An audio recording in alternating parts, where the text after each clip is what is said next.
Hello, everybody. Welcome back to the Body Serve. I'm Jonathan. And I'm James. This is a special presentation, a special TBS presentation. Yes, so we're kind of in between seasons right now.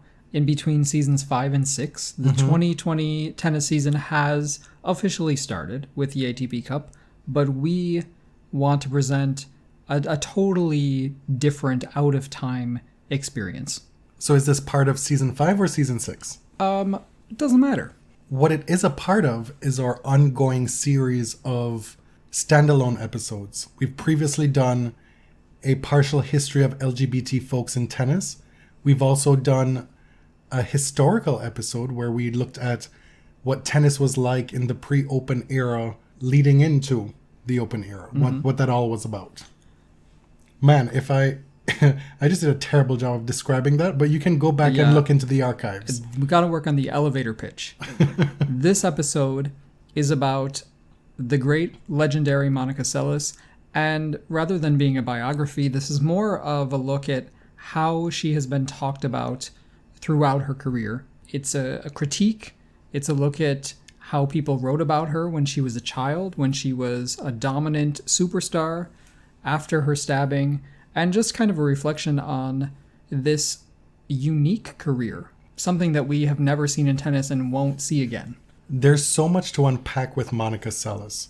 And for the purposes of this episode, we're going to be looking at her career through what we think are 4 distinct eras of her career and her life in general. The first era being between 1988 and 1990, Monica as prodigy and a peculiarity for much of the tennis world, the media.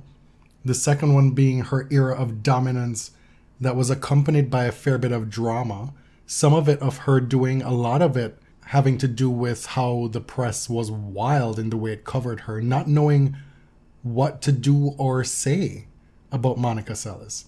The third being the way she was covered during her 2.5-year period away from the tour after she was stabbed in Hamburg in 1993. And then the fourth era being what we think of Monica Seles now since her comeback.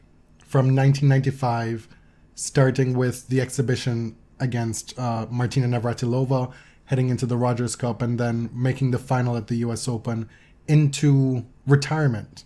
And so the crux of this whole thing is, how can we use the way in which Monica was written about and talked about to get a better idea of who she was as a prodigy, her career at large, and what can we then learn from that and make inferences across other eras and generations subsequent to her career in tennis. Like I said before, this is not a comprehensive biography. Some of you listening are Monica Seles experts and could probably school us. Some of you may know very little about her career. This episode will kind of give you the highlights, some interesting stories, but in a broader sense, we're interested in the evolution of sports media, in the way players were talked about then versus now. I'm particularly interested in PC culture and sort of this era of quote-unquote wokeness, and how we talk about players now differently, especially now that social media is so dominant in tennis and in all sports. It's important for me to remember, this is a critique of how Monica Seles was created in the public eye. And what we are doing on this podcast is also contributing to that discourse. I want to be careful to not arrive at an essence of Monica Seles, like of trying to fully understand who she is, because we don't know her. People are unknowable. People are full of contradictions. And that's what I kind of want to keep in mind through this whole process.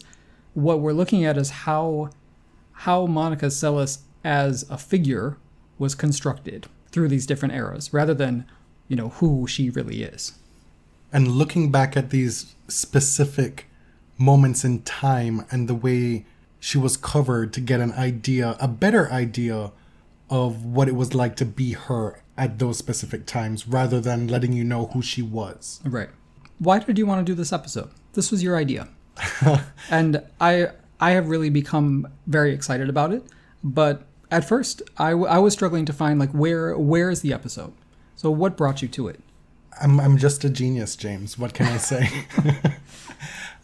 I've been fascinated by Monica Seles for as long as I've been interested in tennis. As those of you who listen to the show may know, I first started watching tennis in 1994, and that was during Monica's absence. So for the first year and a half of my tennis fandom, Monica was kind of an abstract figure for me, somebody that I had to learn about and take clues here and there to try and figure out who she was. And then when she came back, in effect, she wasn't who she was before. So I never really got the full sense of what that Monica was. I still loved watching Monica play, and I found the rest of her career infinitely fascinating.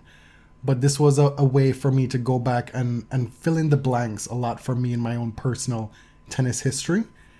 And based on our personal interests in how we talk about tennis on this show, it felt like a seamless fit to go this route in terms of situating her career through media narratives and then being able to extrapolate outwards. Right. Okay, so we have given you the abstract, and now we should get into the meat of the episode. The meat of the episode being these 4 distinct eras, right? Right. Starting with Monica as what would she have been then? A 13-year-old? A 14-year-old in 1988. At this point, a burgeoning prodigy on the WTA tour. She was training at the Bolletieri Academy, and she was just a year away from really making a huge mark in tennis. She was born in Novi Sad, Yugoslavia, which is now part of Serbia. Her family is Hungarian. They are native Hungarian speakers. And Monica was first noticed because she was winning European tournaments. She won the Under-12 Orange Bowl, and that's when she first caught the eye of Nick Bolletieri. So he offered to give her kind of a trial period at the academy. She goes to Florida. She decides to stay with her brother Zoltan, who was also a top junior player for quite a while. After a while, her parents come and join her, and it becomes clear that Monica is a special pupil of Nick Bolletieri. She's hitting with Andre Agassi, Jim Courier, David Wheaton, who at the time are these clearly future stars. You know, Jim and Andre obviously fulfilled that promise like crazy. She's training at the academy, but she's not playing matches. People don't really know who she is. She finally, still as an amateur, makes her first foray onto the WTA Tour in 1988.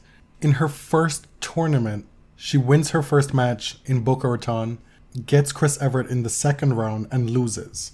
And, you know, folks are like, oh, this is who she is. She's got great talent.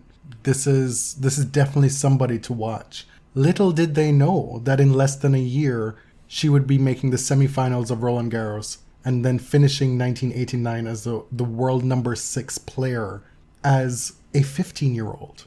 When she first came around, a lot of the coverage is about her unorthodox game. You know, 2 hands on both sides. Her grunts, which were called gauche. Journalists and commentators took every opportunity to make very creative jabs at the grunts. It seems kind of quaint now because watching her matches, it sounds like, oh, okay, that's just like a regular grunt. It's unique to her, obviously. You know her without seeing her.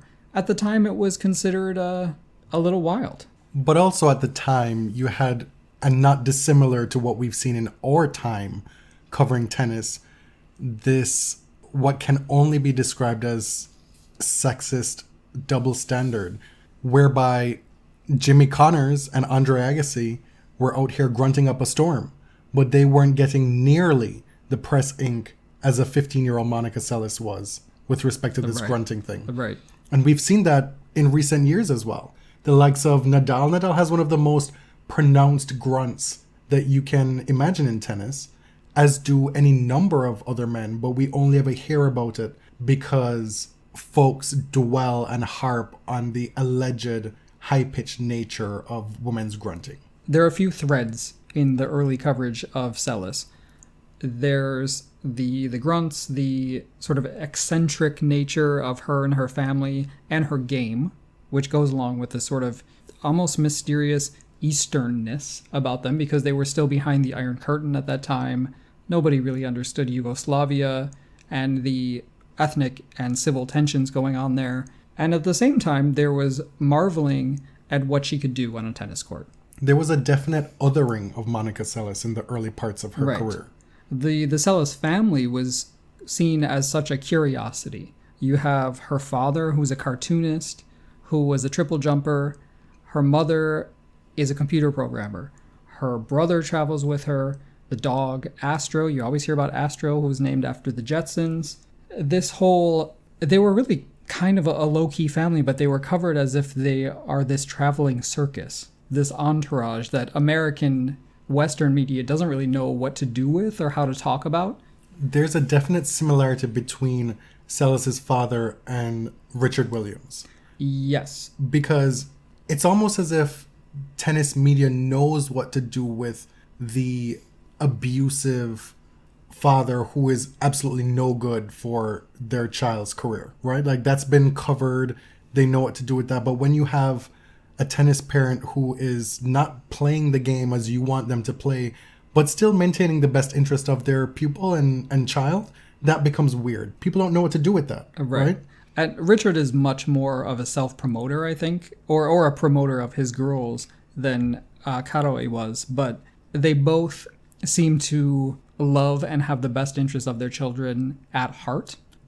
Richard was a lot more flamboyant. You hear the same stories repeated, of course, setting up nets in a parking lot because there were so few tennis courts in Novi Sad, and the private courts were extremely expensive and couldn't get court time, even after she showed her incredible gifts as a player. The Tom and Jerry illustrations on tennis balls, which is seen as sort of cutesy, but Monica points out that they missed the point that she was playing the cat who was attacking the mouse. And well, you're telling the story as if people know what it is. Oh, okay. In order to maintain Monica's interest as a very young child playing tennis, her father, the cartoonist, drew her favorite cartoon, Jerry, the mouse, on the tennis balls and told Monica that you are Tom.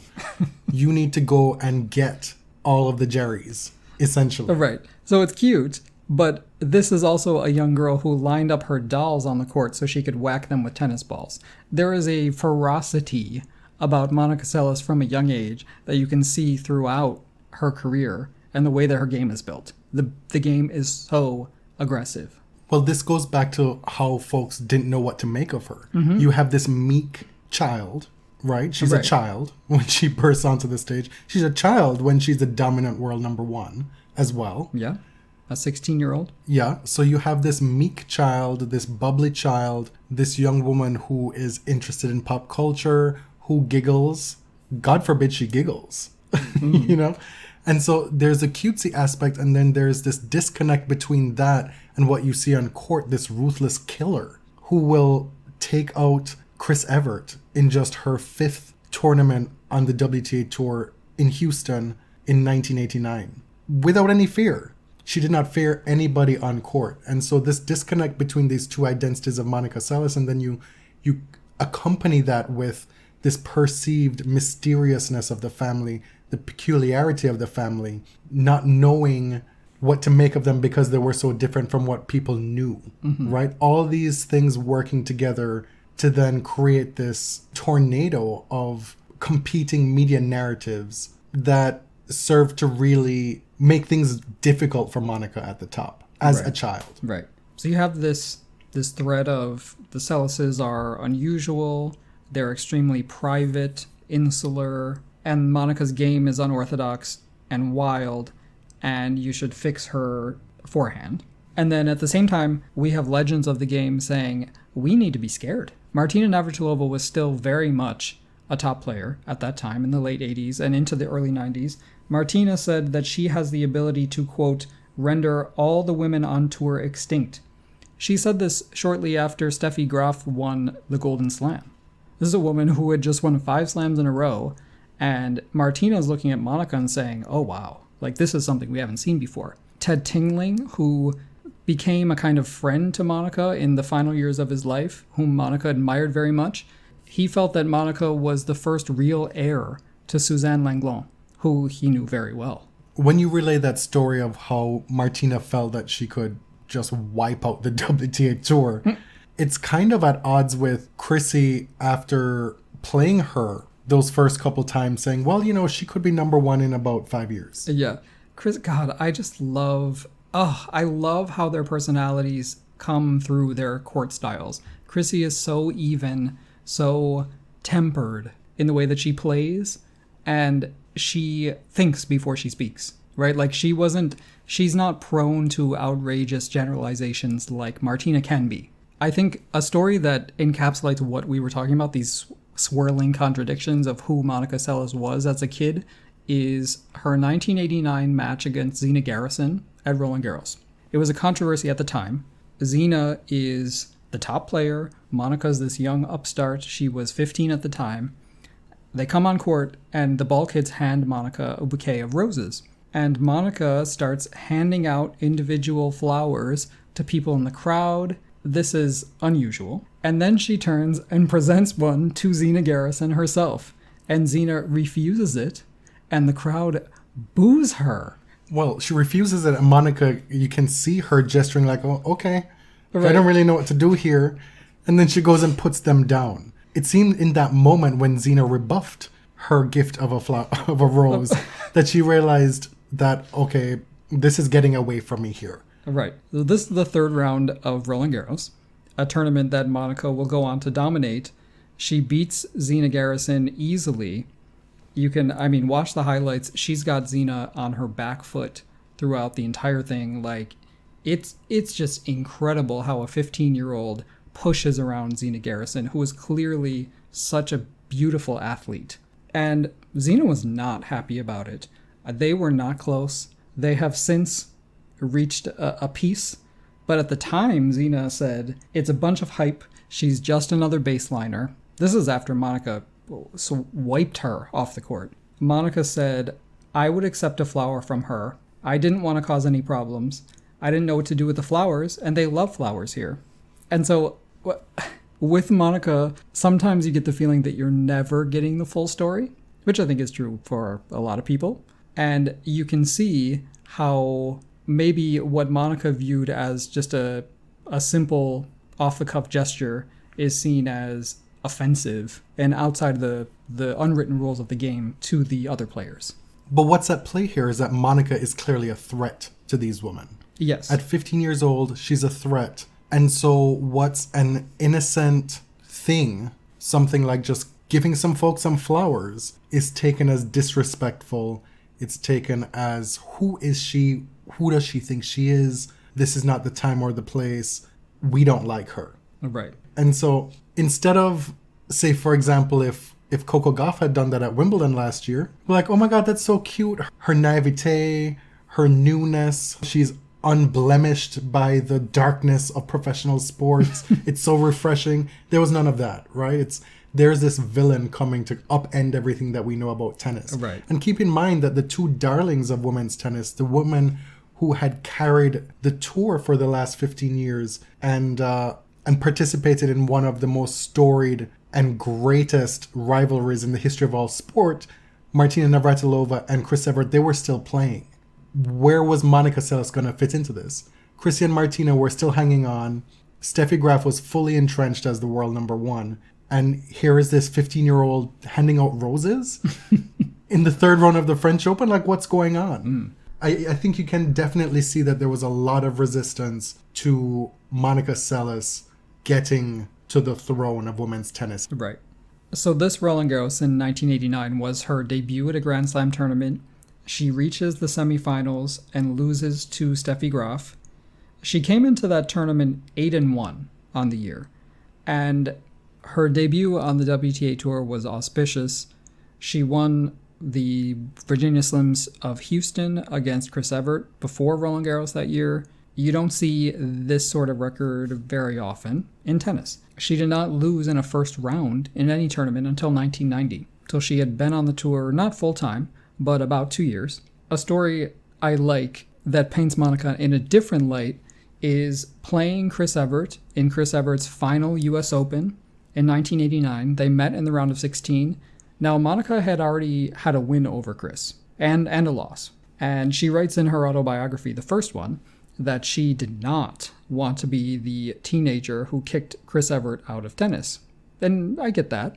Evert beats her easily, And as they're leaving the court, the crowd is going crazy, obviously, and Monica raises her hand to wave at the crowd, realizes quickly that they're not cheering for her, and sort of brushes her hand through her hair to recover. And it's so sweet. It's actually a really cute moment because she recovers so fast. It's like, oh, no, never mind. As Monica progresses into being world number one and the dominant force that she is on the WTA tour between 1990 and 1993, one of the things that's talked about a lot is her relationship with Nick Bolletieri. Her stay at the academy, how much that influenced her growth, how much that played a role in her becoming the player that she was, as opposed to the influence of her father. And the other thing that Bolletieri is linked to Seles here with is this grunting business. Because folks have often made the point that so many of the prominent grunters in tennis throughout history have come from the Bolletieri Academy, and that it cannot be a coincidence. Right. Bolletieri, at the time, in the mid-'80s, did not have the profile that he has today. Andre Agassi and Monica Seles went a long way in creating Bolletieri as this legendary tennis figure. I've seen the Bolletieri Academy called a gulag, which is just wild. I don't know if a reporter could get away with using gulag that flippantly now, but it was an authoritarian regime. It was like military. The schedule was very rigid. Monica was unhappy as a small kid. 13 years old. Her parents weren't there yet. She didn't speak English very well. She would start her day at 6 a.m, hitting for hours, having to go to school, then go hit again. Like this was like boot camp, 7 days a week for a 13-year-old. It's a tough life. It's not easy. Bolletieri said the work was never, ever Monica's problem, that she was extremely hardworking. When her parents did arrive, this is where things get a little complicated. Bolletieri puts them up in an apartment in Bradenton. Monica's going to the Bradenton Academy. She's a scholarship student, so a lot of these rich kids are sort of subsidizing the scholarship students. And it's weird the way that he talks about her in retrospect. There is a falling out. It's weird the way she talks about it in retrospect as well. So I got ahead of myself. The truth is in the middle. So in March 1990, we're at a point where it's becoming clear that Monica is going to be a superstar. There's no walking back from this. She is prodigious. She's starting to win tournaments. Her ranking is going up. And the Bolletieri-Seles partnership dissolves immediately. And nobody knows why. The official story that I've heard reported in Sports Illustrated is that the Seleses were mad that Bolletieri was spending too much time with other students. In Monica's first autobiography, she's nearly silent about it. She said, Nick loves to communicate through letters. He wrote us a letter and basically kicked us out of the academy, period. And that was it. She did not provide any context at all. But then Bolletieri offers his own version of what happened. Mm-hmm. In his book. And it's clear that he goes to great detail to give you detail that cannot be refuted. Right? Yes. He wants you to know this is what happened. Right. He said Papa Seles was not a tolerant man. He said he was paranoid. He was private. He demanded that tarps be erected around Monica's practice courts. He had, allegedly, extensive demands. He said the Seleses were by far the most demanding family he had ever worked with. So in March of 1990, according to Nick Bolletieri, Caroy gives him a list of 18 questions. This is so specific. 18 questions for Nick to answer, and he needs his response immediately, or else they can no longer work together.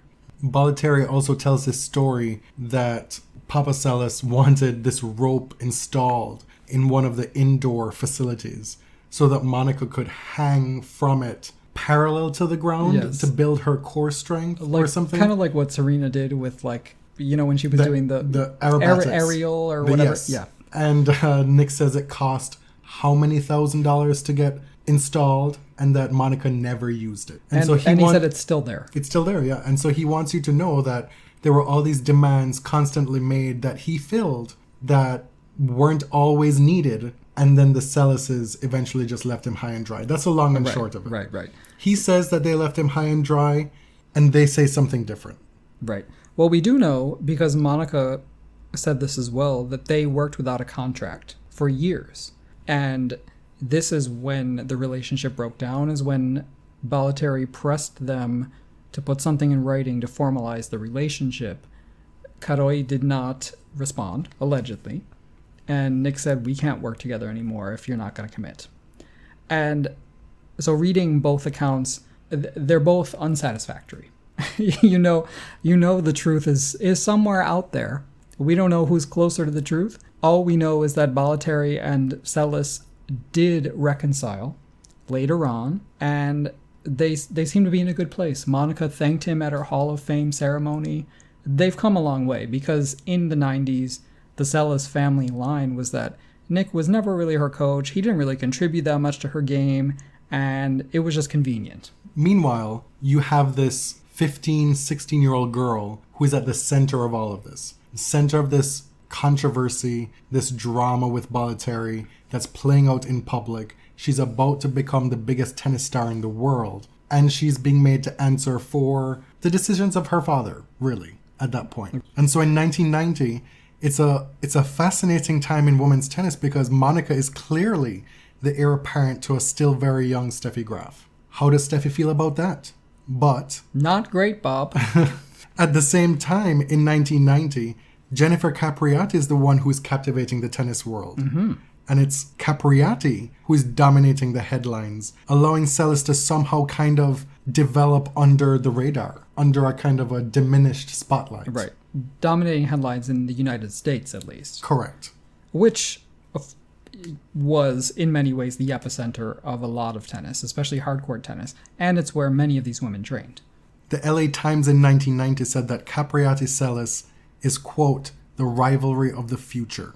Other papers cite the massive star power of both players and open emotion of Capriati and Seles. Capriati being the relatable American girl, and Seles the Garbo-esque, charismatic enigma. Garbo-esque is something that you see quite a lot. What do they mean by that?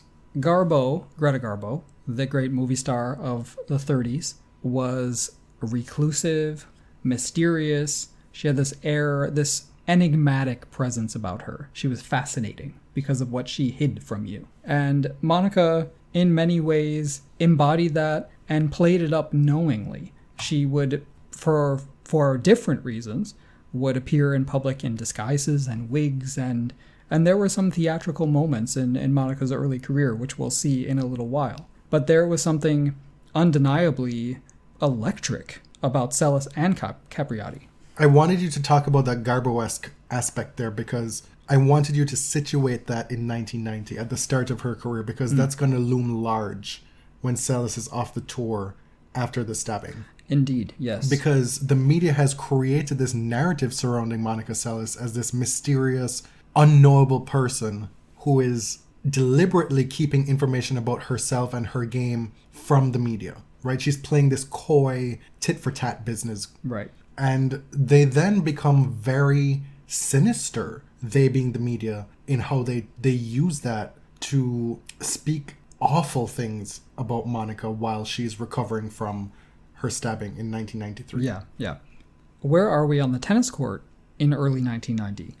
Monica is putting together a historic season. She wins 6 straight tournaments, starting with Key Biscayne, which of course we now know as Miami, San Antonio, Tampa, the Italian Open in Rome, Berlin, where she beats Steffi Graf for the first time, and her first Grand Slam title at Roland Garros.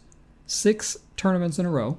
Then she wins Virginia Slims of LA, Virginia Slims of California, and for the Virginia Slims Championships, which we can now liken to the year-end championships, the WTA finals. And there were so many firsts, there were so many records set in 1990 in those early years.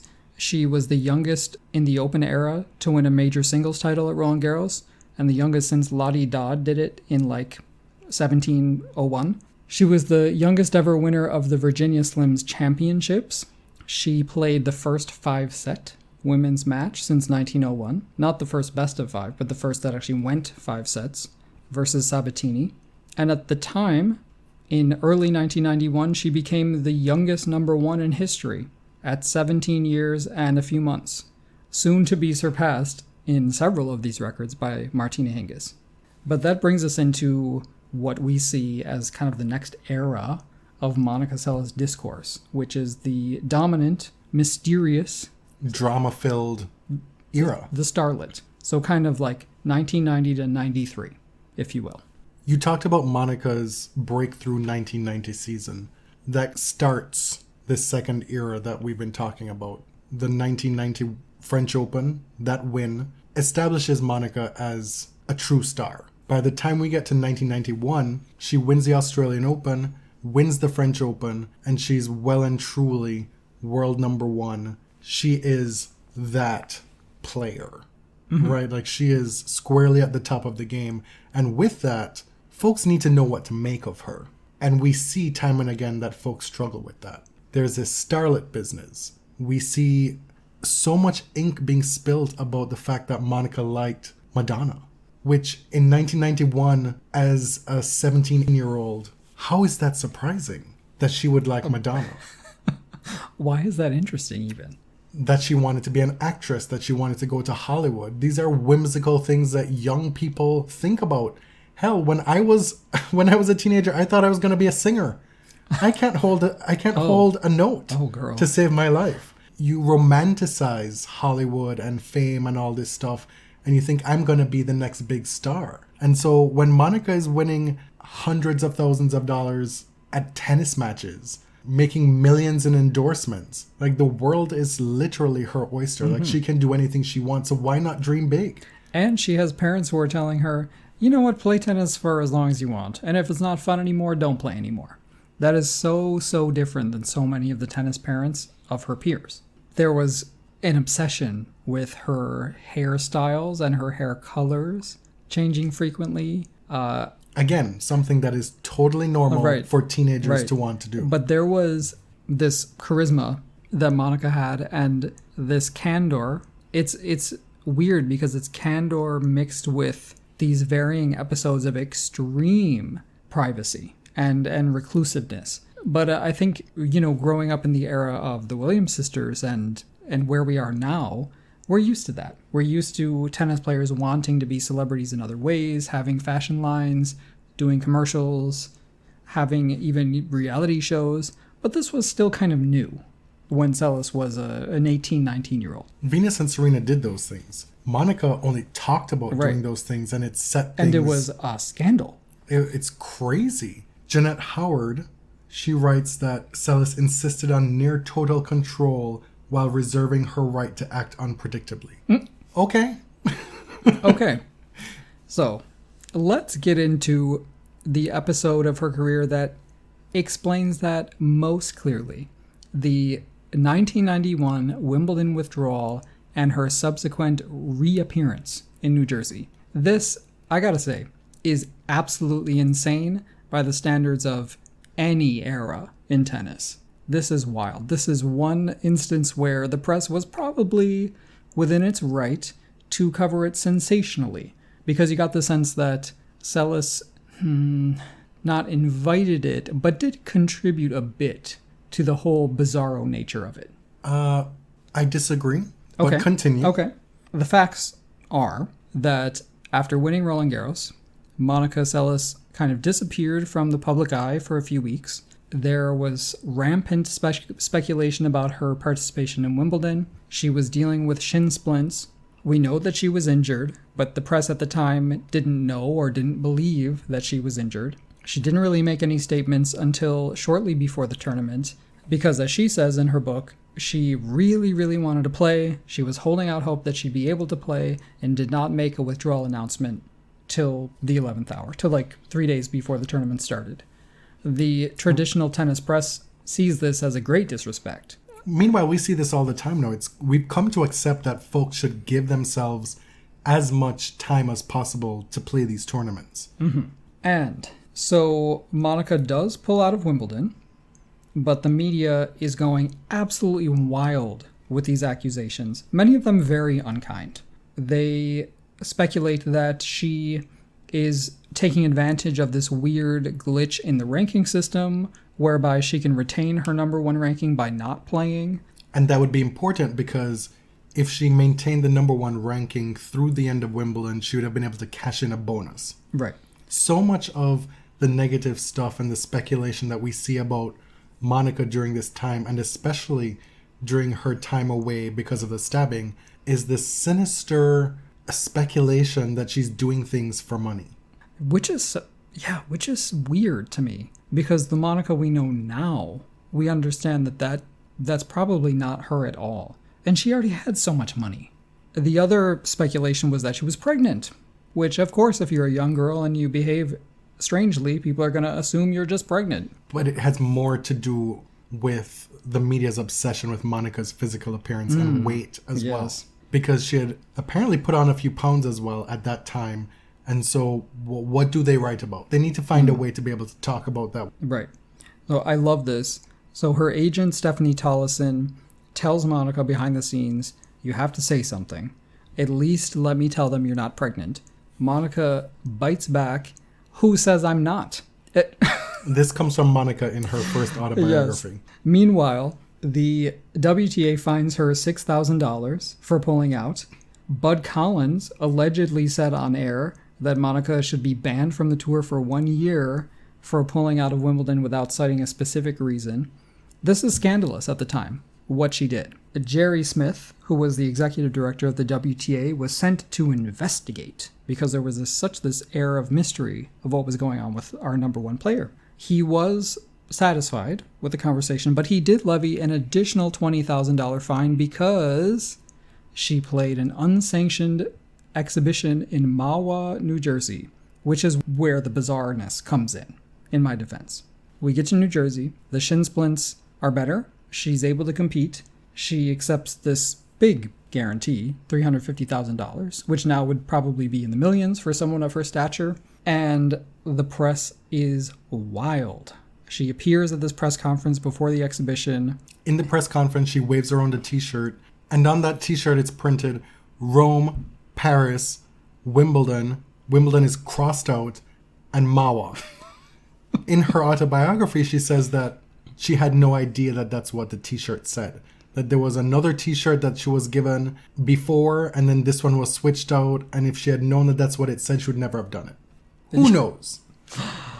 I think what is at play here is that Monica, being the fluent English speaker in her family and the one who's really running the ship, has a lot on her shoulders. Mm-hmm. Like, she wants to maintain this childhood that she's had to sacrifice so much of to get where she is, and enjoy her life, dabble in new things, change her hair, all this stuff, meanwhile running the enterprise of Monica Seles. She's the one who's out here very early in her career booking tickets to travel, making hotel reservations, because she's the only one who speaks English, right? Like, she was doing that from the age of 13. To be fair, Zoltan spoke English better than her, apparently.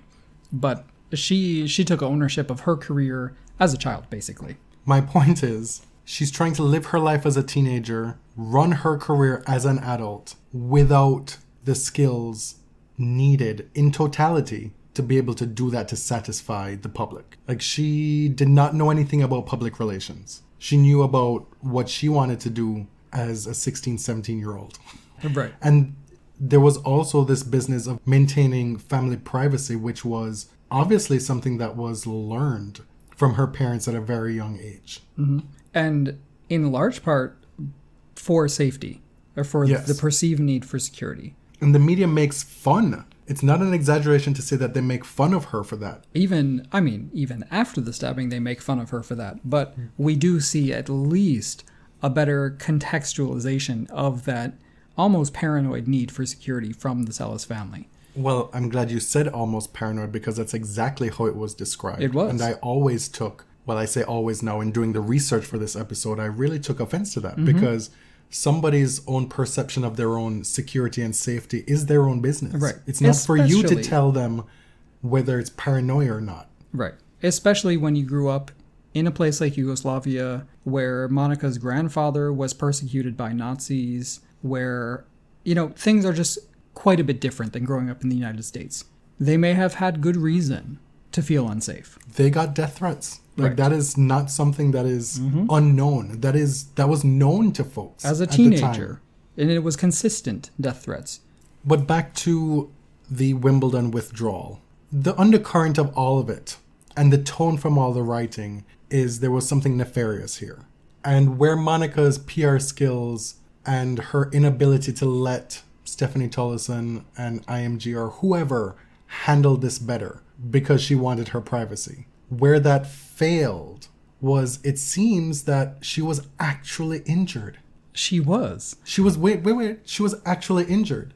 Michael Mushaw, he was doing underground reporting at Wimbledon at the time. And if you read his book, which is a collection of short stories that he's written throughout his career, it's called Ad In, Ad Out, Collected Tennis Articles of Michael Mushaw, 1982 to 2015.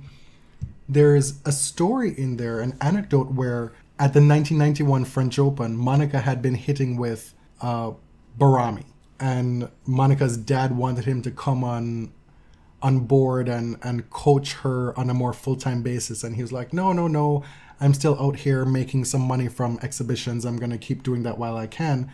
But Michael Mushaw was talking to him, and he was talking to him about, going forward Wimbledon, the prospect of getting the calendar year Grand Slam. And he was like, well, I think it's doable if she plays Wimbledon. And Michael Mushaw was like, what do you mean if? And Barami was like, well, probably shouldn't have said that, but Monica's been, to quote the contemporary tennis parlance, extremely injured at the French Open with all manner of foot troubles. And so this is something she was legitimately going through, but for whatever reason, be it the need to maintain her own privacy, which is not something that we would blink twice about now, I don't think. How many times do we see players give an excuse for withdrawing from a tournament? We're like, okay. Well, like, we know it's bogus, but okay. But then also, if it's real, it's real. We don't second guess that stuff anymore. I think we have a better leeway that we give to players with respect to privacy and injury. Yes. You could argue that Monica Seles set the blueprint for Serena Williams in that foot injury in 2010 that still nobody knows what happened, right? In a lot of ways, she went through all of this stuff so that folks could come afterward and not have to go through what she went through. Getting back to this incident. As part of this incident, she also staged kind of this photo op with her in a disguise, wearing a wig, wearing this bright red lipstick. I am positing that she did have a little bit of fun with it. That in this incident, you see all of the contradictions of Monica Seles. Mm-hmm. Not that it's nefarious, but that the press at the time, when they were allowed to speculate, assumed the absolute worst about her. So she wasn't being entirely honest or entirely transparent. At the time, she didn't believe that was her responsibility. She's not the president. She wasn't a politician, or she didn't answer to a board of directors. She was a tennis player. And as a kid, it took her a little while to realize the expectations. And I think once she did understand the expectations of the media, she pushed back and had a little fun at times. What I take away from this whole situation is just how much the media in tennis, and especially tennis and women's tennis, because it's a sport that skews so much younger. And especially back then, where a lot of the top players, their prime was in their teenage years. You had the tennis press dealing with these kids as if they were adults. Mm-hmm. And I think this puts that into perspective perfectly. And also dealing with Monica in her third language. Like, you expect these teenagers, these kids, to behave a certain way, as if you're asking Michael Jordan what it was like to break John Stockton's legs in that final, against the Utah Jazz. Like, that's a grown-ass man. Well, they're like, well, how would I behave in this situation? Well, that's not a fair question, because I'm from the U.S. I'm 30-something years old. I have all this experience under my belt. I went to college. Like, a lot of these kids didn't even finish their education. Like, this is an unusual life that they live.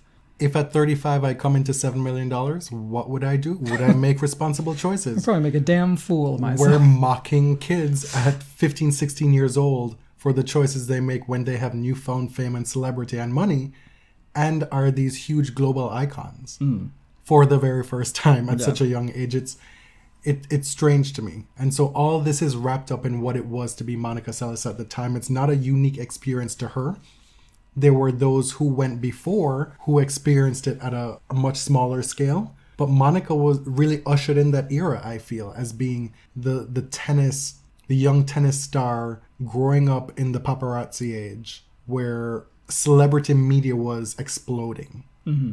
And she did not have social media to get her own version of things out there. We talk a lot on this show about how much current tennis players actually need tennis press. Do they need to maintain their image through traditional tennis media, or do they not care about it anymore because they can just go on Instagram or Snapchat and connect with their fans directly? Monica Seles didn't have that. Part of her coming of age was dealing with this new celebrity paparazzi era without any kind of real immediate pushback to connect with folks. Right. And I wonder how much different it would have been for her back then if she was able to, in the middle of the night, just do an Insta story or a live stream and say, hey, look, my foot's in a cast, can't play, sorry. 10 seconds, that would have been the end of it. Not saying she would have, but the opportunity wasn't there. In keeping with controversy of those years of dominance, let's talk briefly about grunting, because it is something that always pops up when you talk about Monica. I will say that the grunting controversy did elicit some sparkling, beautiful prose written by reporters. Really? Oh my God. No, I'm not being sarcastic.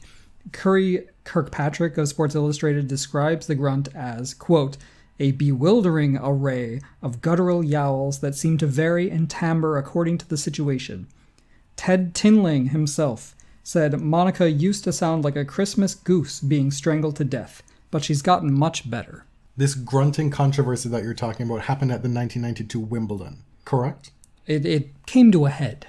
It was boiling. Ted Tinling was dead at that time, but it blew up, really, when Monica was the dominant player on the WTA.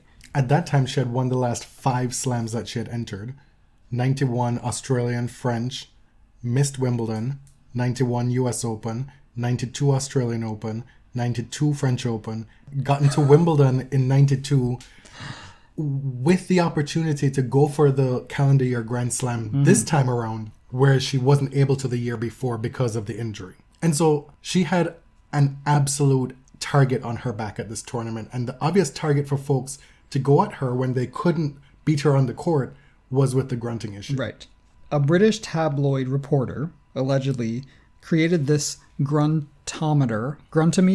Let's go with gruntometer. I don't know how it should be pronounced because it's a made-up word. This was basically an instrument that measured a decibel level. And reporters would have this in the stands at Seles matches. Apparently her grunt measured at 82 decibels, which has since been far surpassed by Azarenka and Sharapova. And she claims in her book that she thought it was funny at first. And then it just went on and on and on and on throughout that fortnight. In the quarterfinals, Natalie Toziat repeatedly complained to the umpire about the noise, claiming that it was a hindrance, and the umpire warned Monica that she had to tone it down because it could be considered a hindrance. Natalie Toziat, not for nothing, was not known as Miss Congeniality. Girl. In the locker room. And we'll get to another Monica Seles theme in a bit, but Monica rips her apart in her autobiography, as much as Monica does anyone, really. She accuses Toziat of using any means necessary to beat her. She said, quote, she was given an opportunity by the tabloids to break my concentration. Monica wins, faces Martina Navratilova in the semifinals, who also complained to the umpire and made some comments that Monica couldn't quite hear, but we think that she compared Monica's noises to a grunting pig being slaughtered in a butcher shop. Which, I have to ask, why would a pig ever be alive when it's being slaughtered in a butcher shop? You're thinking way too much about this, but it is pretty much confirmed. Martina did say that. Oh, okay. And she apologized for it afterwards. She did. She came up to Monica in the, the hallway. The corridors or whatever. Because Martina was impressed first. Monica was waiting to come in, and on her way out, Martina stopped her and said, listen, you probably heard I said this at this point. I'm really sorry. That was way out of line. And kudos to Martina for saying that. Because, a lot of these women out here, not just in tennis, but in life, and young men and boys, everybody, let's just say everybody in this life don't have the the chutzpah and the integrity to own up to something when they've done wrong. Yeah.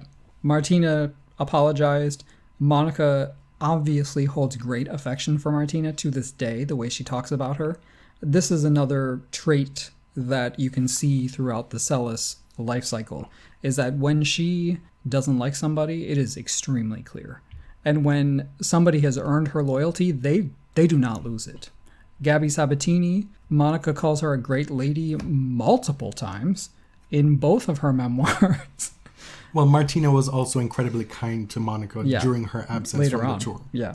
So reportedly, in the final against Steffi-Graf, this is 92 Wimbledon, Monica tried very hard to tamp down on the grunts, and she was, if you can see in the replay, she was a shadow of herself. Graf was obviously the superior grass player, but Monica did not really show up to that match. In 1992, the Globe and Mail, which is a Toronto newspaper, said the most loathsome treatment of a woman athlete by the media belonged to Monica Seles because of the press obsession with the cut and color of her hair, the persistent obsession with everything Monica Seles, gruntometers, and finally, something so egregious that I don't think would happen in 2019, the question, are you obsessed with butter? Are you addicted to butter? Imagine. It was written about so many times. It's wild. Yeah. Madonna, Suzanne Longlon, movies, and butter. You actually hear this a lot with Martina Navratilova's early years in the late 1970s, coming to the United States, getting addicted to McDonald's and potato chips and all this shit. A player from an Eastern communist state coming to the United States and not being able to control herself as far as eating. It's tiresome. Or something that I realized that I want to throw out there. It may not be right, but over the past decade, there's been this move toward reflexivity in the media. You can call it PC culture, you can call it wokeness, you can call it censorship even, but there are a lot of things that the press cannot say, or if they do say, will be met with a lot of pushback from social media especially. I know a lot of people like to say this is a bad thing, but would a woman tennis player be spoken about in this way in 2019? When Serena Williams is faced with offensive questions, those questions are shouted down. Reporters have frequently apologized on Twitter for the way they've conducted themselves in press conferences. That stuff did not happen. Like that reflexivity, that feedback loop did not exist in 1992. And so I would argue that that's something that has changed completely. Well, I think also because we don't have that many people covering the tour on a regular basis. Yes. A lot of the folks that we read were tennis beat writers during that time who are being paid to go to these tournaments. That doesn't happen anymore. So the only person I can really think of in a North American sense is Christopher Clarey. Like if Christopher Clarey had asked something like that, yeah, it would have been a problem, I think, in this day and age. But we just don't have the opportunity for that to happen. I do think that the media is still very capable. Oh. Yes, but there is a feedback loop that did not exist in 92. Like the immediacy of criticism that reporters face is new, relatively. Yes. In the same way that Monica isn't able to control the narrative of her career and her life the way that she could in a social media age, she isn't able to be protected from that setting because it's not there. Right. And again, at the same time, in this era of dominance, there are these constant critiques, but there's also awe, absolute awe in what she's able to do on a tennis court. And at some point, it does almost rise to the level of Serena, Roger, Evert. This really the question of, can anyone beat this person? Can anyone stop this run of dominance? And what it distills to is her mental toughness. In this second era, the main thing that's written about with Monica Seles, it's not just her shots, it's not just her winning, it's the fact that her will is unbreakable, that she will will herself to win in any situation. And that is something that, unfortunately, seems to change post-stabbing. Right. If you did not live through this era as a tennis fan, and I did not, some of these stats are unbelievable. In Monica's first 14 Grand Slams that she played, she won 8. How? Like, how is that possible? That's not something you will ever see replicated, I don't think. She was already a 5-time Grand Slam champion at 18. Chris Evert marveled at her mental will. Martina Navratilova, like I said before, said that she could render the tour extinct. Press basically credited Monica for ushering Martina out of the game, which is not entirely true, but you hear people say things like that. I mean, she was 34, 35 years old, still a top 10 player. Right. Come on. It's like people talk about Federer now. It's like, oh my God, he's losing it. It's like, dude, he is 38 years old. Why I think folks talked about her mental strength and harped on it a lot was because it was what made her pass the eye test. Mm-hmm. Yes, she had the powerful strokes. She had actually great variety in her shots. She could hit any shot, even though she had two hands on both wings. She didn't have the biggest serve, but she placed it well. It was deep enough. When you watched Monica play against some of these players, the score wasn't always a blitz. She wasn't always blowing people off the court. A lot of the people that she was beating, they could hang with her for bits and the majority of a match. But in the end, Monica it's like she was a dog with a rope that you can't get rid of it. You know, you can't wrest the rope from the dog's mouth. They're just not going to let it go. That's what it was to play Monica at that time. She had all the talent, but we know so many players have all the talent. And in a sport like tennis, you lose so many times. You can lose all the time. You can wake up and have a bad day. Your game isn't going to be enough to carry to the finish line every day. But Monica had that extra something during that time.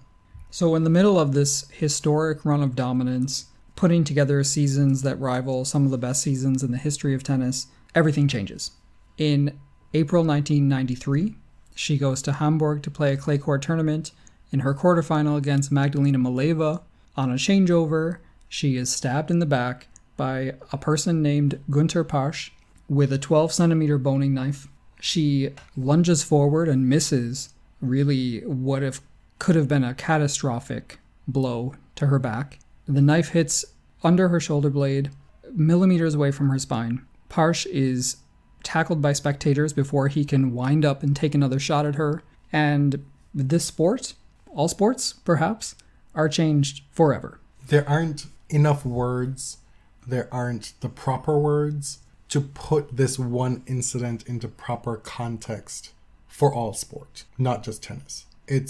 We sat with this episode for well over a month doing research and all that, did so much reading, and I can't fathom what it must have been like to go through that, to fathom what it was like to try and recover from that, to fathom what it was like to watch the media react to you going through that. It's indescribable, truly. It's difficult to understand, even now, more than 25 years out from it.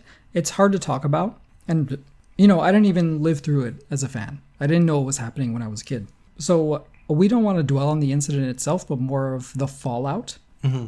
Because Monica is so much more than this incident. Right. And even though one of the things that is lamented most about this incident in how it changed tennis history is what Monica's place in that history could have been had this not happened. And that is undeniable. There's no way we will ever know what could have been. And that's obviously something that Monica has had to live with. And maybe she has made her peace with it. And so why are we here, still having that burden? Right. We don't want that to be the overriding narrative looking back at Monica's career with this episode, because her contributions to the sport were so great, and her determination and her doggedness and her fight and her talent still shone so brightly upon her return to the tour till the time that she retired. Just a few things that I wanted to point out, because I feel like a lot of the context has been lost in all these years, is that initially it was thought that the stabbing was related to the turmoil that was going on in Yugoslavia. In Germany at the time, there were ethnically motivated attacks against ethnic Serbs in Germany in several different cities. This was read in the context of anti-immigration hysteria in Germany at the time. She, as we said, had been receiving death threats for 2 years. There was a bomb threat at Wimbledon, and you can see this in the context of the Seles family's need as I said earlier, almost paranoid, but you can see that this need for security and privacy was actually well-founded.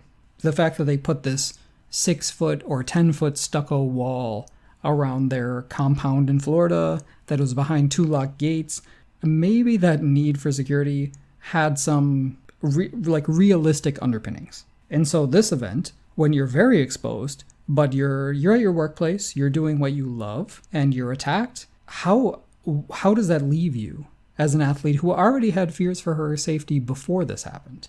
Which was probably manifested in her trying to distance herself from the political conflicts in Yugoslavia at the time. Right. She is from a Serbian area of Yugoslavia, but she is ethnically Hungarian. She's a Hungarian speaker. But Serbs in Germany took this cause on. They protested outside of her hospital room in support of Monica. They were very upset that the tournament went on, which is something... That's another discussion to have. Wow. The fact that this tournament in Hamburg continued in the context of the stabbing, the fact that this person who did it was a Seles-Graf fanatic. She continued. It must have been, obviously, we can't even imagine what it was like for Steffi to be in that situation. But his purpose was to punish Monica Seles for overtaking Seles-Graf, to remove her from the number 1 position. And the incredibly tragic thing is that he was successful. He did that. Seles-Graf won the next 4 majors. She became a 22-time Grand Slam winner. And of course, we don't know what would have happened had Monica stayed in the game. But now she has an asterisk, in effect, beside her name in the tennis history books. And that was by design. What Parsh set out to do, he did. He accomplished, and he served no time for it. He said that he was first truly disturbed by what was going on when Monica, in effect, had the gall to come to Berlin and beat Steffi on his home soil. That was in 1990. And Parsh says in his interrogations that that's when he decided that something needed to be done. So this was like 3 years in the making, that this guy was plotting to do something to harm Monica Seles. So just think about the discourse surrounding Monica as being paranoid for her privacy and her secrecy for the entirety of her career, pretty much up until that point, when in fact we now know that a lunatic was out there planning to do her harm this entire time, just biding and waiting for the right moment. And so the media, the sport media, plays so fast and loose with what they're able to do and say and write about people that it's actually disgusting. You're right in that it has gotten a little bit better in recent times, but these sport writers say all kinds of messed up stuff for sport in that era and previously. When somebody new comes on the scene, there's this natural tendency to then compare them to the old guard. In order to understand Monica Seles, you had to compare her to Martina Navratilova. And it helped that they played each other so many times. They actually had a full-throated rivalry. Yeah. In the 90s. Somehow, and that's something that we are grateful for, that we can go back and watch on YouTube. But when these sport writers got to their typewriters, they talk about Monica as the screeching starlet. And then I read somewhere in the same breath referring to Martina Navratilova as the braying mare. Like, are you kidding me? That is wild to me that you could refer to a woman or an athlete of any stature, let alone Martina Navratilova at that time, as a braying mare. Right.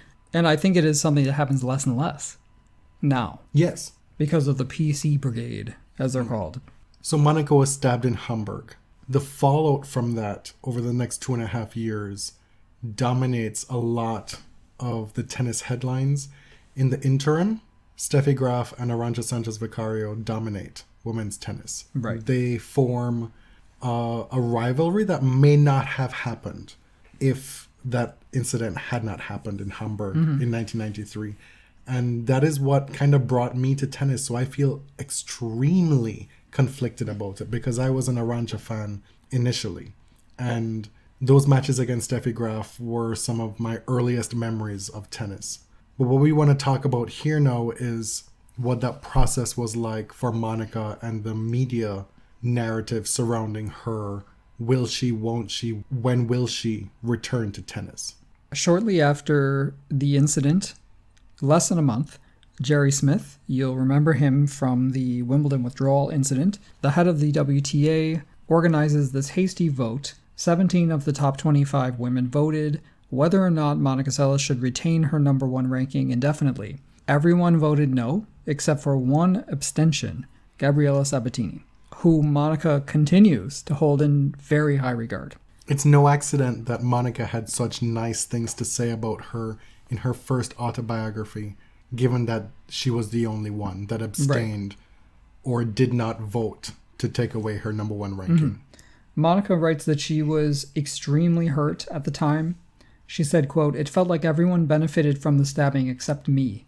They just wanted me to go away, it felt like." And this, of course, wasn't helped by the fact that Graf quickly returned to number one, that she won the next 4 Grand Slams, and that it seemed like her fellow players were happy to have her out of the game. That may be a bit harsh. I don't think anybody was happy to have her out of the game, especially for those reasons. Maybe they were happy to benefit from a few extra dollars here or there. Mm-hmm. And that's something that Martina Navratilova spoke to when she was president of the WTA in 1995, trying to chart the way for Monica back into the game. She said, one of the trickier parts of this whole process and why it's been difficult to get folks on board with this number one ranking thing is with Monica not in that position, other players who wouldn't necessarily have had the chance to be number one or go as deep into tournaments were able to. So, some folks may feel like you're taking money out of their pockets. It's very sinister to think about it that way, but at the end of the day, tennis is a sport, and there's a lot of money riding on this stuff. Right. It is so interesting to look back and read these stories because her peers on the tour come off as, they don't look good. No. In retrospect, they look incredibly petty. But this was an unprecedented event. Nobody knew how to handle it. The injury rules didn't apply. Nobody knew what to do with the ranking. And a lot of people thought Monica was going to be back really soon because the actual injury, it could have been catastrophic because it was close to her spine, but the injury itself was not life-threatening and was not as catastrophic as it may have appeared based on how it happened. Or how it could have been, if not for a millimeter here or there. And by chance, she leaned forward to reach for her towel, and a lot of things changed in that millisecond. She said in her first autobiography that had the knife entered just a fraction to the left, she could have been paralyzed. So much could have been different. The point is, some people were saying, well, she probably will miss Roland Garros, but she'll be back for Wimbledon. And this went on for 2 years, this speculation. Monica says that the hospital in Germany is to blame in part. She wrote about this in her autobiography, and that the initial reports made it seem that it was not as serious as it was. And so the initial reports, like you said, were like, well, she'll be back in a couple weeks. And with that narrative taking off, it's like, well, do we need to actually deal with this right now? Is this as pressing an issue as it is? Right. Little did they know that Monica would suffer severe depression for the better part of 2 years, trying to make her way back onto the court. Yeah. Right. The other thing that may have colored the perception of this was that she did a press conference about a week after the stabbing. And when I watch it now, I can say she's so obviously in shock in this press conference. She's there in Vail, Colorado, because she wanted to get out of Germany as quickly as possible.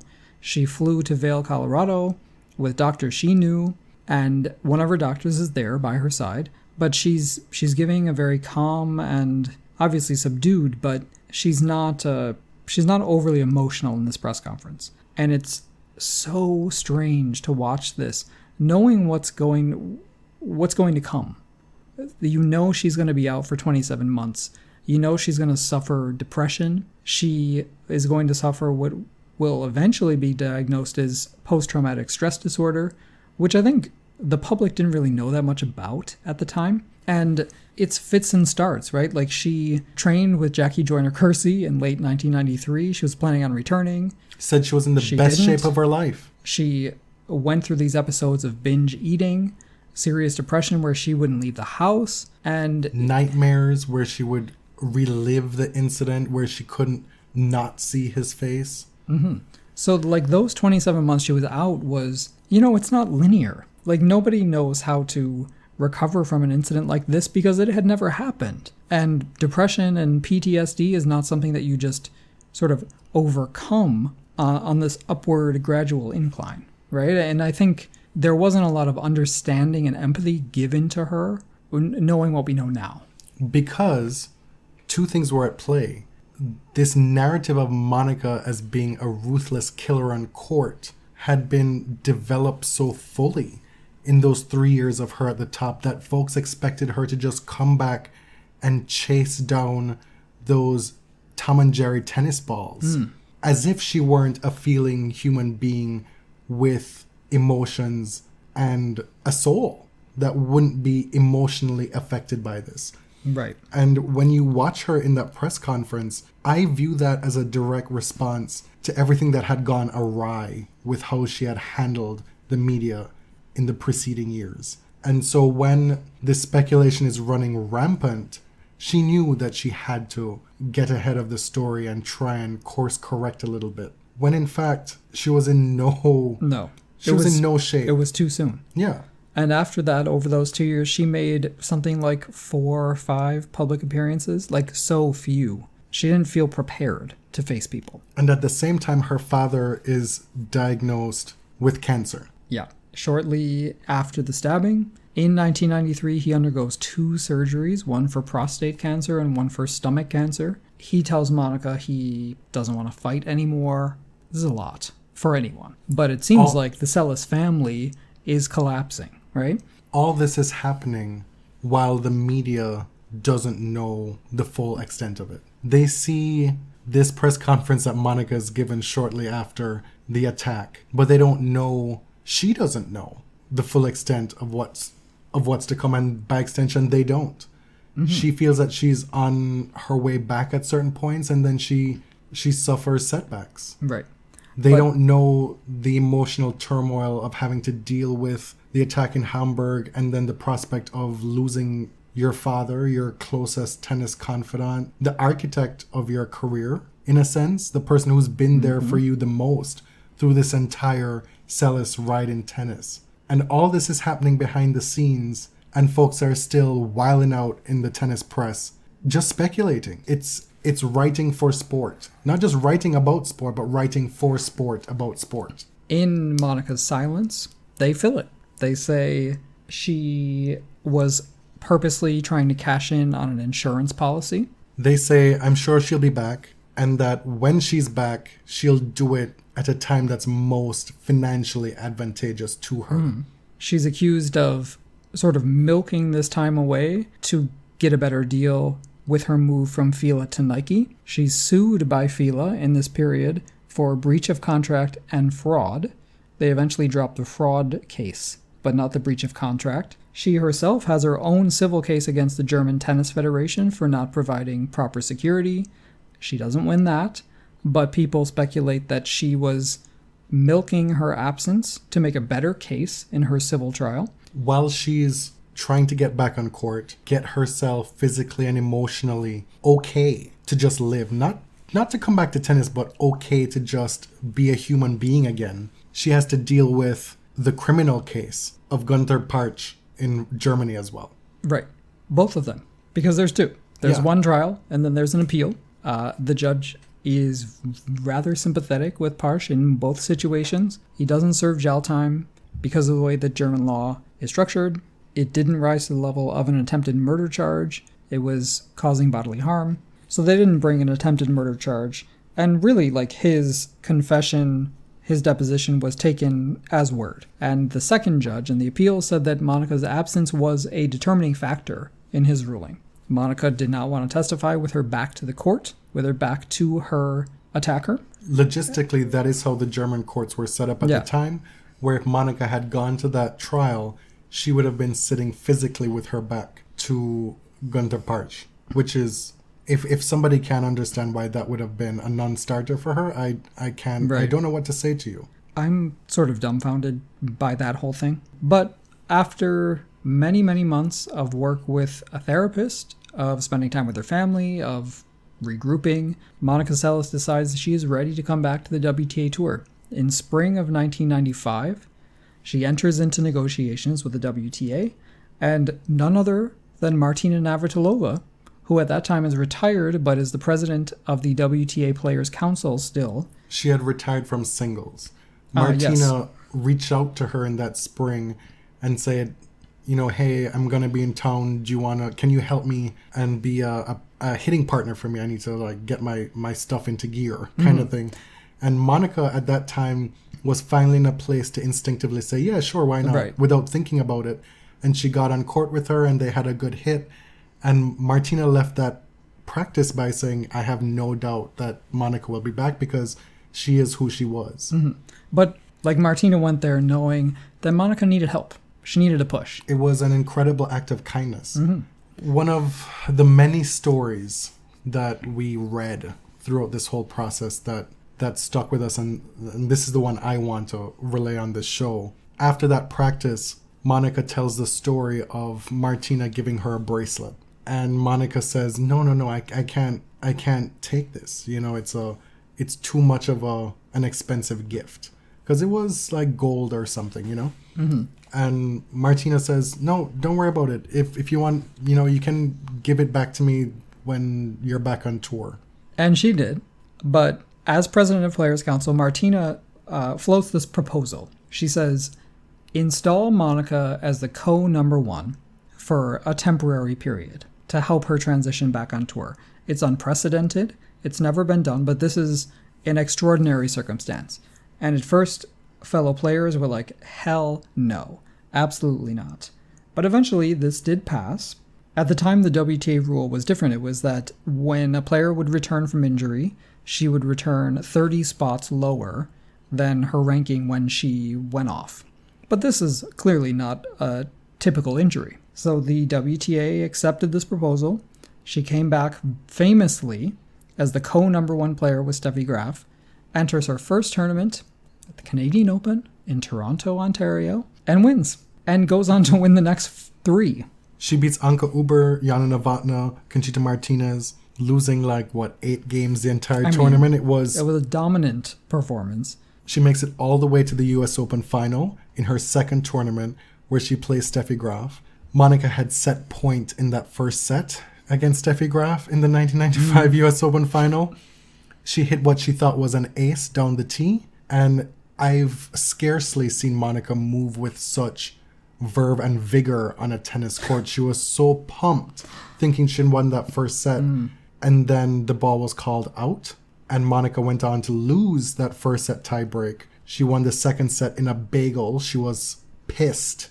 As she tells it, she played that entire second set thinking about how she lost the first set, not being able to believe it, eventually losing in 3 sets to Graf in the 1995 US Open final, in really her big comeback to women's tennis. Yeah. I didn't watch these things live.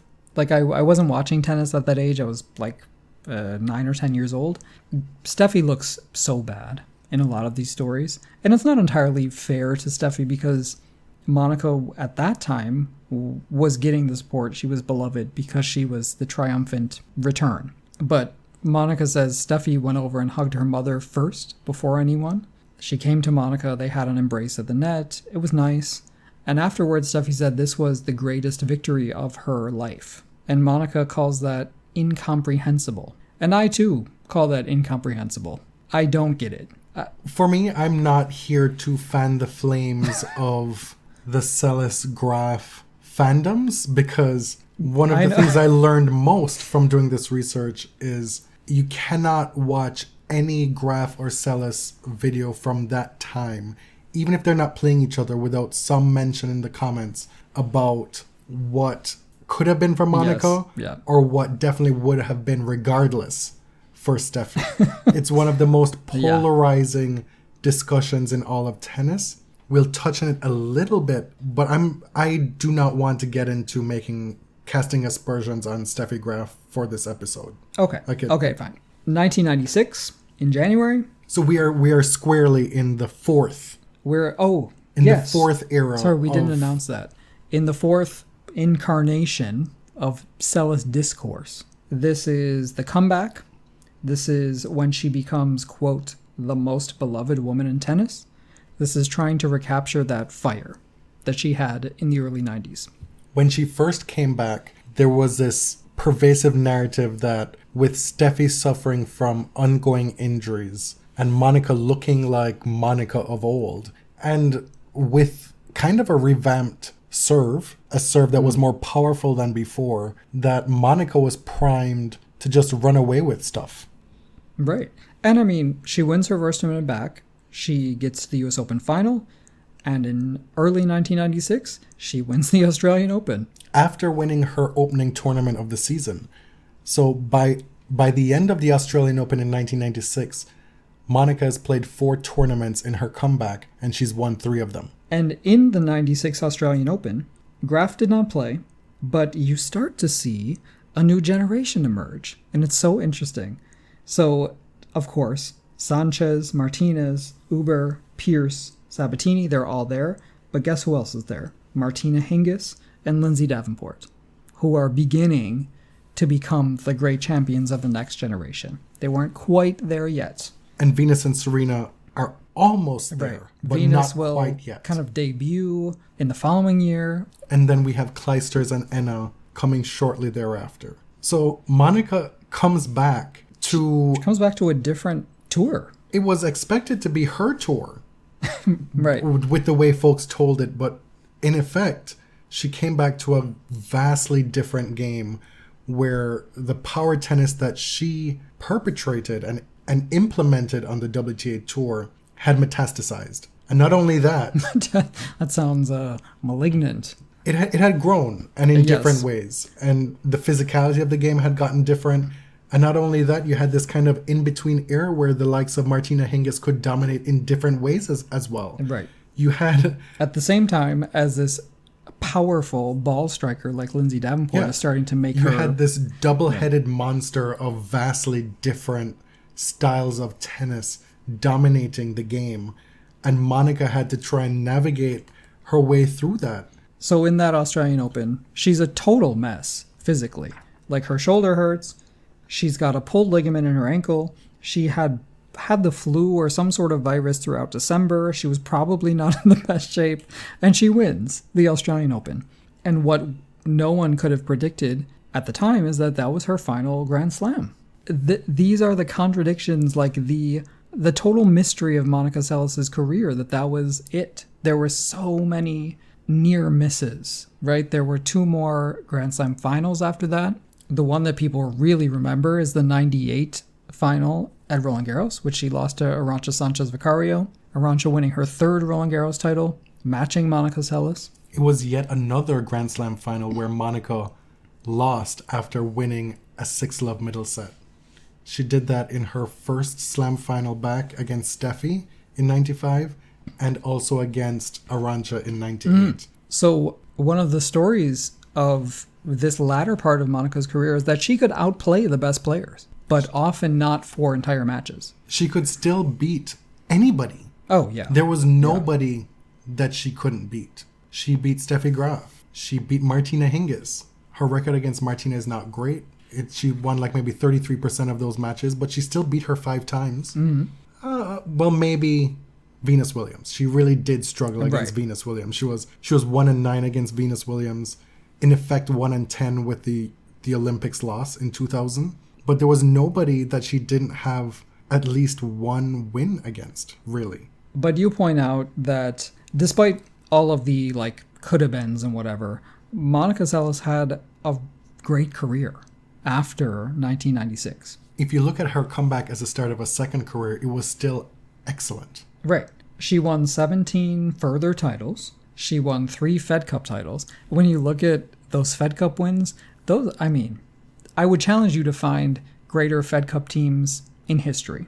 Venus and Serena Williams, Lindsay Davenport, Monica Seles, Lisa Raymond in doubles. How do you get better than that? She won the bronze medal at the 2000 Olympics. Her dream during her hiatus was to get her U.S. citizenship, which she and her mother did in 1994. She played Fed Cup and the Olympics for the United States. And out of 26 appearances in Grand Slams, after her return, she made the quarterfinals or better 20 times. That's consistency.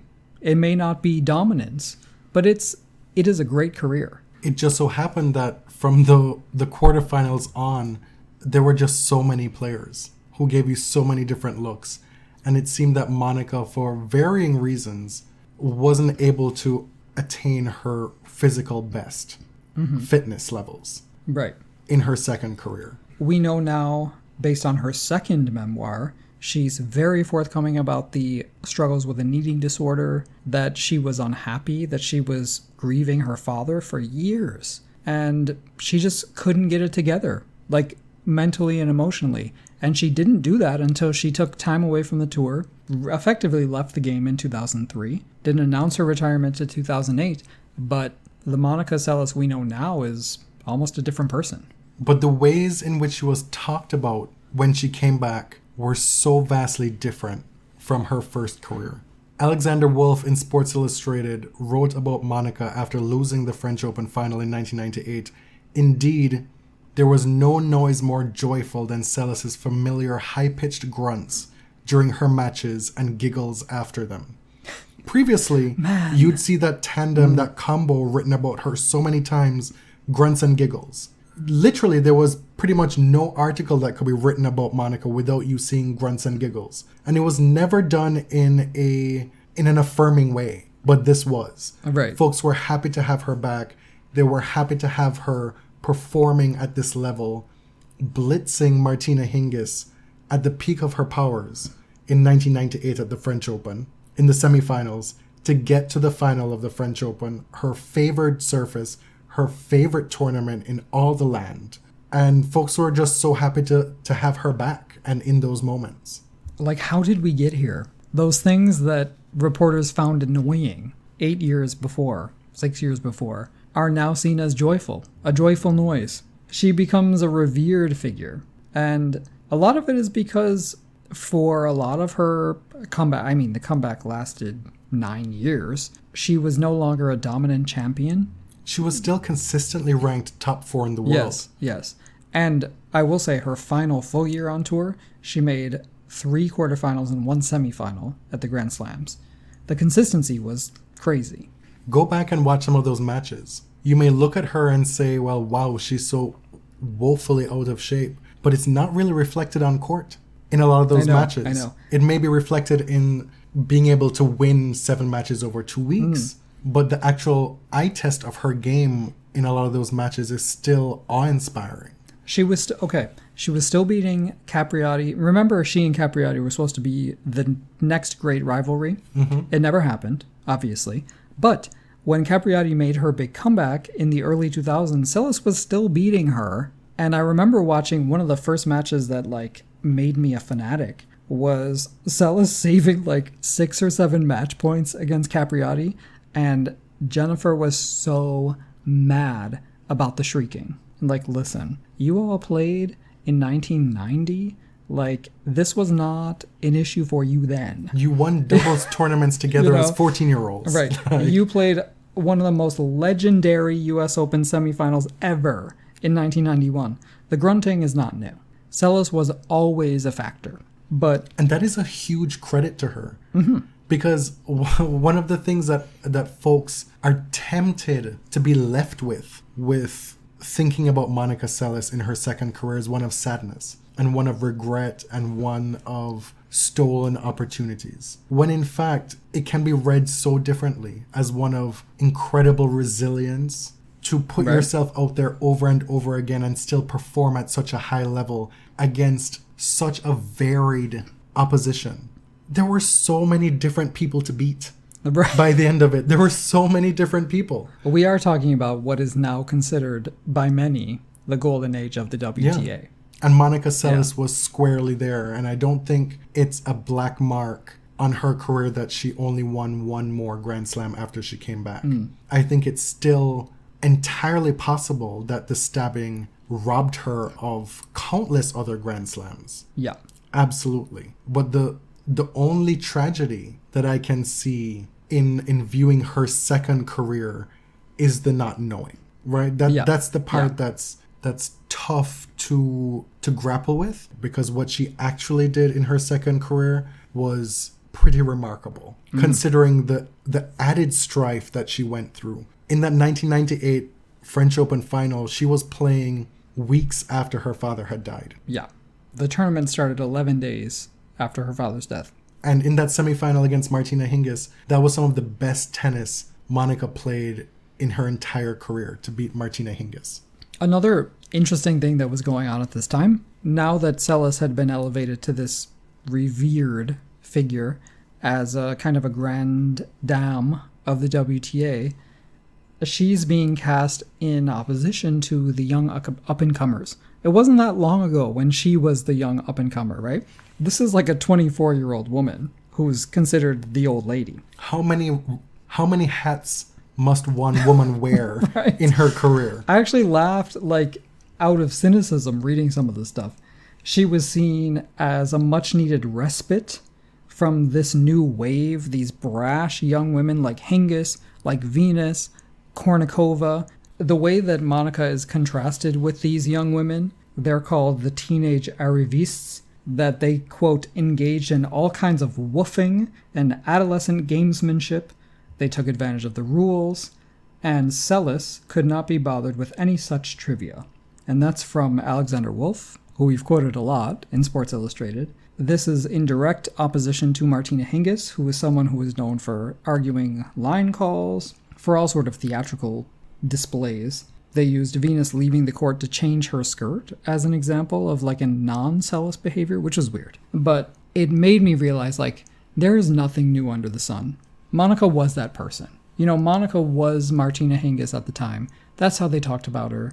And now in 1998, 99, she's seen as the old lady, as the Evert Navratilova, as the mature elder stateswoman of the tour, as really a young woman. Meanwhile, they put the Hingises, the Kornikovas, the Williamses through the ringer the way they did her. Right. And they'll do it again. And they it's will. something that we, in this past year, tried to guard against with Coco Gauff. Yes. Because there will always be a new presumptive queen on the WTA, a young would-be starlet, would-be next best, that the press is just ready, you know, like, to just whip them up in their machine of mess. it's this All About Eve thing. It's Eve Harrington versus Margot Channing. And in the late 90s, Monica Seles got to be Margot Channing. And she wasn't before. And when I say, like, there's nothing new under the sun, like, the only exception is that with Monica Seles, there was something entirely new. When she was attacked, that was something we had never seen. It's something we hopefully won't see again. But it is such a turning point in the history of our sport. And I think where I want to end, like, I don't have much more to add, but there is something so new about what happened to her that 26 years later, we don't know how to talk about it. It's like we put it in a box and hoped it would never happen again, whereas it's never really truly been dealt with. And Monica Seles herself, because she had to survive and because she wants to live her life, she has dealt with it. And she has learned to move on and accept the what ifs and forget about what could have been. But tennis hasn't. And that's something that stuck out for me as we were doing this research is like, the sport has not reckoned with what happened. We don't know how to talk about it. We only know how to talk about it in the terms of like Stan Wars, of a dream deferred, or of things that didn't happen that could have happened, or talking about like who is better for sport, right? Like, you know, like getting into these unnecessary wars about who's better. And so, like, Monica Seles in 2019, I see as a challenge to us to Be better, be bigger, be better. I don't know. Maybe I'm being like fake profound here, but or sentimental, which is allowed. Yeah, sentimental. Because in this environment where there is nothing new, that was something new. That was something that to this day is incomprehensible. And to this day, we don't feel tennis tournaments and tennis authorities have done enough to protect players. No. You see players walking through crowds, on golf carts. You know, you can get into tournaments frequently with a very little security. So, you know, if you go to the right gate, sometimes you can just kind of waltz through. It's amazing to me, like, how flippant all that can be, considering what this sport is. Like, anyone who's a fan of tennis knows what happened to her. So where are we? After all this research, after 2 hours of talking about Monica. I'm thankful for the trip down memory lane and the learning that I did about an era of tennis that was deficient for me, and to be able to situate Monica's career better and to get a better understanding of just how great and vast her contributions are to the sport, and not just understand the Monica that I didn't get to watch live, but also better understand the Monica that I did. Mm-hmm. Yeah. I hope, like, where I've come is, like, understanding players as more fully rounded human beings, which is a constant work in progress, right? Martina Navratilova, for example, the way she's going on now about trans athletes in sport, you're tempted to look at her in one specific way, but she is complex. She is full of contradictions.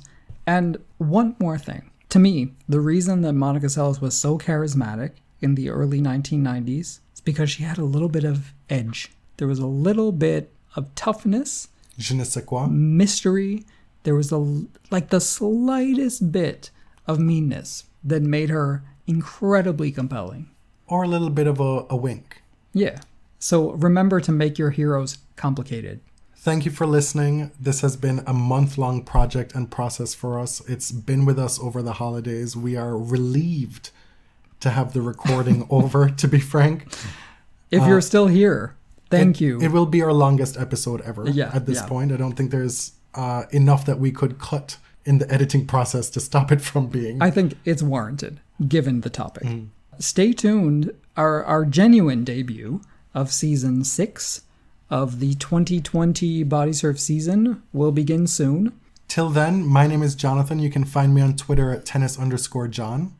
And I'm James at ElliotJMR on Twitter. 2 L's, 2 T's. The podcast is at The Body Serve on Twitter, on Instagram. If you've enjoyed the show, we've done similar things in the past. Check out our Pride episode. Check out our pre-Open Era episode. Thanks for listening. Till next time.